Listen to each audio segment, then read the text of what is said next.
يا للمنظر البديع من هذا المكان الذي يطل على بعدان، الذي يطل على قرى بعدان. ايش اسم القرى يا اخ سعيد؟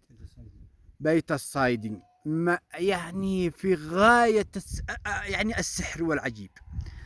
السحب المرتفعة والتي تطل على رؤوس الجبال، الذي يريد أن يعني يلتمس بالسحب يجي، يعني يأتي إلى هذا المكان، يأتي إلى هذا المكان.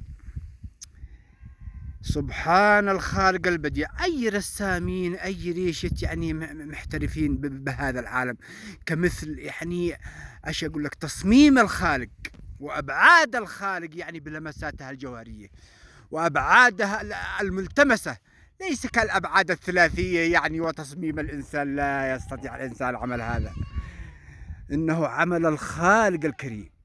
الله اكبر، سبحان الله العظيم.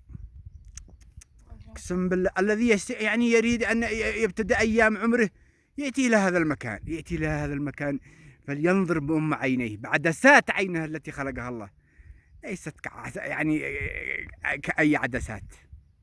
شيء جميل جدا وغاية الروع والجمال. والسلام عليكم ورحمة الله وبركاته.